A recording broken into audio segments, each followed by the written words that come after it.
Hello everyone, my name is Anurag Gautam and today I am going to share my SBI Clerk Mains exam analysis with all of you.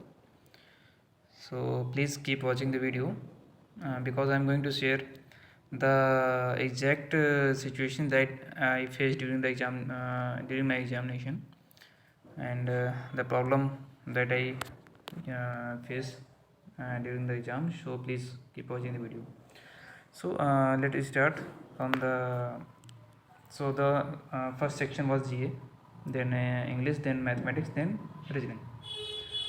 So GA section से बात अगर जीए section की बात करूँ मैं तो जीए में क्या था कि जीए इस बार की जो आई थी वो इजी से मॉडरेट बोलेंगे इसको, मतलब इजी कैसे कि अगर if any one has cover 2 to 3 months in the current period, so हाँ मतलब 8 से 10 क्वेश्चन तो इजीली वो कर ही सकता था, 10 से 15 क्वेश्चन, है ना।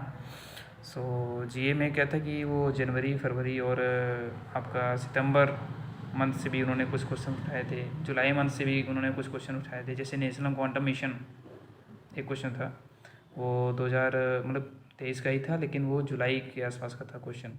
तो आप समझ सकते हैं कि उन्होंने कैसे क्वेश्चन उठाए थे। और इसी तरह के क्वेश्चंस थे, जैसे नेशनल क्वांटम मिशन हो गया आपका, और कुछ करंट के क्वेश्चन थे, कुछ स्टैटिक क्वेश्चन थे। उन्होंने पूछ लिए थे कि अच्छा how many local area banks are there, means they have not put the exact question, but उन्होंने ऑप्शंस दिए थे कि कौन सा इसमें रॉन्ग है। जैसे उन्होंने लोकल एरिया बैंक्स दे दिए थे 3, मतलब कि उन्होंने ऑप्शन में था कि कौन सा रॉन्ग है, तो लोकल एरिया बैंक्स 3 थे, आरआरबीज आपका 43 था, पब्लिक सेक्टर बैंक आपके 12 थे। तो उसमें बताना था कि कौन सा रॉन्ग है ना। और हाँ बस इस तरह के क्वेश्चन थे। जैसे कि कैबिनेट से भी क्वेश्चन था कि जैसे आपका ये अभी फ़िलहाल में पीएम जनमन स्कीम चल रहा था। सो जीए क्वेश्चन, जीए में मतलब यही सब चीज़ें थी। और आप लोग तो मतलब टीचर्स लोग तो एनालिसिस देते ही हैं। तो अब मैं आता हूँ इसको छोड़ के इंग्लिश में। इंग्लिश जो थी मॉडरेट बोलेंगे इंग्लिश को भी। इंग्लिश में मतलब कि एक आरसी तो एकदम सिंपल ही था, ईश्वरी बेस था, वो तो हर किसी ने भी किया होगा अगर सिंपल सा था। और एक आरसी था जो थोड़ा सा लेंदी था, उसमें से मैंने 2-3 क्वेश्चन किए हैं, ज़्यादा नहीं किए हैं। और उसमें था 2 क्वेश्चन, 2 आई थिंक, हाँ 2 क्वेश्चन थे आपके सेंटेंस अरेंजमेंट के थे। और एरर बेस्ड क्वेश्चन भी थे आपका। कुछ क्वेश्चन थे आपके जिसको बोलते हैं हम लोग क्लोज टेस्ट थे, 5 से 6 क्वेश्चन थे। क्लोज टेस्ट में था कि थोड़ा सा लेंदी था वो भी, जैसे कि उसमें उन्होंने फिलर्स में 2 से 3 ऑप्शन दिए, 2 to 3 ऑप्शन उन्होंने दिया था एक ही फिलर का। सो इस टाइप का क्वेश्चन था, थोड़ा सा लेंदी था इंग्लिश को बोलेंगे। तो मैंने तो 23 क्वेश्चन किए हैं, बट हाँ मेरा एक्यूरेट होना चाहिए क्योंकि मैंने ज़्यादा क्वेश्चन डिफरेंट नहीं किया, क्योंकि मेरा थोड़ा सा एक्यूरेसी मेंस में इंग्लिश का थोड़ा सा कम रहता है, क्योंकि मैंने अभी PSPO मेंस भी दिया था, एक्यूरेसी इसमें थोड़ा सा कम था। तो इसलिए मैंने इस बार बहुत केयर होकर के किया कि हाँ भाई 23 अगर क्वेश्चन मैं कर रहा हूँ तो उसमें से 1-2 ही रॉन्ग हो सकता है, बाकी मेरा 100% एक्यूरेसी रहना होना चाहिए। तो अब बात करते हैं, इंग्लिश सेक्शन हो गया आपका। अब आते हैं मैथमेटिक्स में, क्वांट में। क्वांट जैसे कि आप मतलब देख ही होंगे, क्वांट में तो मतलब क्वांट और रीजनिंग का तो दोनों का बोला वाला था इस बार। क्वांट की बात करें तो क्वांट में मैंने 13 क्वेश्चन ही कर पाया हूँ। उसमें से मैंने मतलब उसमें अब मेरा मैं बता रहा हूँ कि मैंने क्या फेस किया। तो क्वांट स्टार्ट होता है सीधा आपके, उन्होंने स्टार्टिंग से पहला क्वेश्चन था सीधा नंबर सीरीज उन्होंने दिया, नंबर सीरीज था। कुछ क्वेश्चन उसमें 2-3 क्वेश्चन थे रॉन्ग नंबर सीरीज, और 2 क्वेश्चन थे आई थिंक आपका मिसिंग था, लेकिन थोड़ा लेंदी था। जैसे कि मिसिंग में भी आपको उन्होंने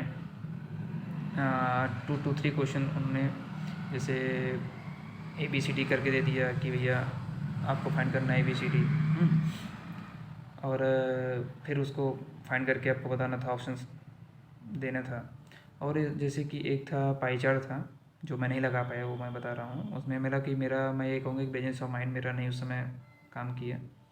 पाई चार्ट में था एक सिंपल सा एक सिंगल पाई चार्ट दिया था, उसकी टोटल वैल्यू ऊपर दी गई थी कि इसकी टोटल वैल्यू इतनी है, और उसमें XYZ करके ABCD जो होता नहीं उसमें उसको डिस्ट्रीब्यूट करना था। और उसमें ABCD में जो उनका जो एक कॉलम मतलब कि जो ABCD का वो जो पूरा होता है उसमें परसेंटेज दिया रहता है, X परसेंटेज था किसी का हाँ किसी का y% था, इस तरह करके। तो बस यही फाइंड करना होता, यही फाइंड करना था और मैं नहीं कर पाया था क्योंकि थोड़ा सा प्रेजेंस ऑफ माइंड मेरा उस समय नहीं काम कर रहा था। और अगर मैं बात करूँ तो एक दूसरी डे आई थी, जैसे कि एक उसमें बार ग्राफ था प्लस आपका उसमें टेबल भी था। बार ग्राफ में क्या था कि जैसे कुछ था कि number of transactions per month कितने किए गए हैं, और जो टेबल था उसमें था कि इनबाउंड और आउटबाउंड ट्रांजेक्शन कितने हुए हैं। सो यही सब चीज़ें थी, थोड़ा सा लेंदी था। और हाँ 2 से 3 क्वेश्चन मैंने इसमें किए थे। अरिथमेटिक में मैंने 3 से 4 क्वेश्चन किए थे क्योंकि इसमें पार्टनरशिप के क्वेश्चन थे, और आपके ट्रेन का ट्रेन का क्वेश्चन था, उसमें टाइम एंड डिस्टेंस का भी क्वेश्चन था।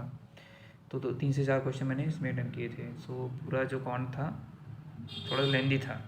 और हाँ क्वांट में बताना चाहूँगा, क्वांट में at least 15 to 20 question easily attempt किए जा सकते थे, लेकिन थोड़ा सा अगर जिसका प्रेजेंस ऑफ माइंड अच्छा वहाँ काम कर गया होगा उसने किए होंगे। 20 क्वेश्चन तो ऑलमोस्ट किए ही होंगे। अब आते हैं रीजनिंग में। तो रीजनिंग का बात करें तो रीजनिंग भी ज़्यादा मतलब मॉडरेट ही थी, ज़्यादा इजी नहीं थी। रीजनिंग में इस बार तो केवल ही ओनली 2 पजल्स आई थी केवल, मतलब 2 ही उसमें। एक तो 13 फ्लोर थे, 9 पर्सन थे, 4 फ्लोर उनका ब्लैंक था, खाली था, 9 पर्सन को उसमें बैठाना था। और एक थी आपकी सीटिंग अरेंजमेंट थी जो कि लीनियर सीटिंग करना था, और प्लस उसमें ब्लड रिलेशन भी दिया गया था उनका। तो पहले ब्लड रिलेशन फाइंड करना था और देन आपको उसमें बैठाना था। तो मेरी तो एक ही पजल बनी थी, ये जो ब्लड रिलेशन वाली थी थोड़ा सा बहुत मुझे थोड़ा सा टिपिकल लगी, तो मैं उस समय नहीं सॉल्व कर पाया उसको। और उसमें कोडेड सिलोजिज्म आया था जो कि थोड़ा सा लेंदी था, टाइम लग रहा था उसको निकालने में। और बस यही था उसमें। और हाँ इनक्वलिटी भी आई थी आपकी। मशीन इनपुट बात करें तो मशीन इनपुट तो एकदम ही लेंदी था, मतलब कि सब सिंपल नहीं था बोल सकते हैं उसको। अल्फ़ाबेटिकल था मशीन इनपुट। और बात करें एक हाँ डायरेक्शन भी थे, डायरेक्शन डिस्टेंस क्वेश्चन थे।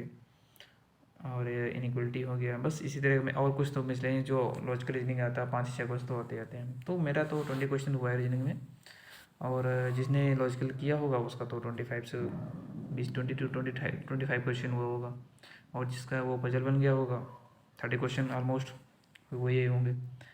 सो ये मेरा रिव्यू था एक छोटा सा। और हाँ जो मैं बताना चाहता था आपको कि मैंने क्या फेस किया, that is only the presence of mind. The exam was tough, है ना, we can say, but if the presence of mind works there, so the question can easily be solve within the period of time.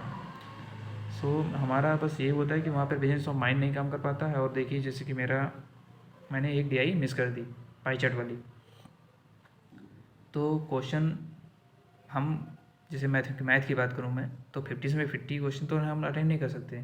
सो लेकिन मेरी गलती क्या थी कि बस वही अगर मैं एक DI लगा लेता, 2 से 3 क्वेश्चन जो मेरा रॉन्ग नंबर सीरीज़ का छूटा था प्रेजेंस ऑफ माइंड ना काम करने की वजह से, वो तो एटलीस्ट 20 क्वेश्चन तो मेरा हो सकता था। सो हम टफ पेपर आने की वजह से थोड़ा सा प्रेजेंस ऑफ माइंड वहाँ पे काम नहीं करता है। So this was the only reason because for the low attempt. So overall my attempt was 72. Okay, and this was my first SBI clerk means. So that is the my total attempts, and this is my review. और आप लोग भी जिसने भी दिया हो SBI clerk means आप लोग भी मुझे बताइएगा, और जैसा कैसा ये मेरा वीडियो लगा हो please do like and share, and please do comment also. Okay, so चलिए धन्यवाद।